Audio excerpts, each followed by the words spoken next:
Դավիթ Սանասարյանը հարցաքննվեց եւ մյուսները չէին ներկայացել, պետք է անդրադառնանք բնականաբար այդ հարցաքննությանը։ Տեսեք ինչ նկատեցի, Դավիթ Սանասարյանը ինքը հայտարարեց, որ հեղափոխության կազմակերպիչներից էր, բայց կազմակերպչական հարցերից տեղյակ չէր, հատկապես ֆինանսական։ Այդպես առհասարակ լինում է։ Շատ ճիշտ տեղ եք գնում եւ շատ ճիշտ հարց եք տալի։ Ես հասկանում եմ, որ Հայաստանի Հանրապետությունում այնքան է արդեն դատավարություն ըստ էությամբ իրականանում, որ լրագրողները դառել են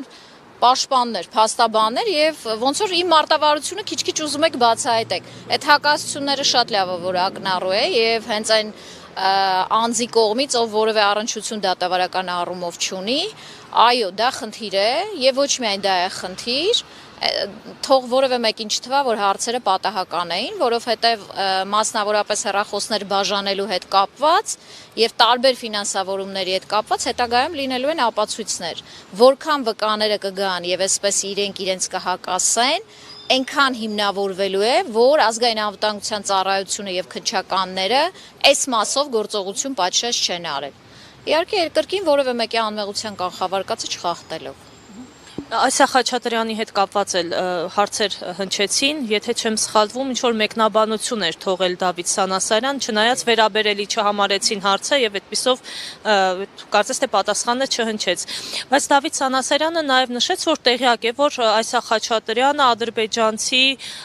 զինվորական ծառայողի, եթե չեմ սխալվում, ինչ-որ թե հատուկ ծառայողի հետ կապ է ունեցել, սակայն այդ ժամանակ Այսա Խաչատրյանի հետ չի շփվել, բայց նա ասում է, որ միշտ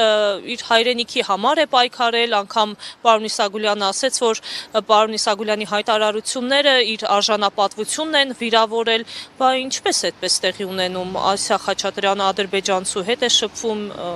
որևէ իր կողմից քայլեր չեն լինում։ Ոչ միայն իր կողմից, ըստ էության ազգային անվտանգության ծառայությանը ուղիղ հաղորդում ա տրվել Իսագուլյանի կողմից ասուլիսի ժամանակ, որ գոյություն ունի նման սուբյեկտ, ով առնչություն ունի Ադրբեջանի հատուկ ծառայությունների հետ եւ ըստ էության վերջինս այդ ասուլիսից հետո տալիս է դատարան, մենք դատական նիստը շահում ենք եւ հիմնավորում ենք, որ Այսա Խաչատրյանը եղել է Բաքվում։ Այսինքն Հայաստանի Հանրապետությունում հեղափոխություն են անում մարդիկ, ում շրջանակներում լինում են սուբյեկտներ, ովքեր հատուկ ջոկատայինների հետ են կապի մեջ լինում, այդ թվում լինում են Բաքվում, չգիտես ոնց, ինչ պայմաններում, հետո Արցախի նկատմամբ հատուկ գործողությունների են մասնակցում, այս մարդկանց չի հետաքրքրում։ Ես չեմ կարծում, որ մեր ժողովուրդը այնքան նաիվ է, որ չի հասկանում սրա տակ ինչ կա, ուղղակի խնդիրը նա է, որ մի ամբողջ համակարգ չի կարողացել կամ չի ցանկացել ապացուցել այն, ինչը հիմա մեր փոքր ռեսուրսով փորձում ենք բացահայտել։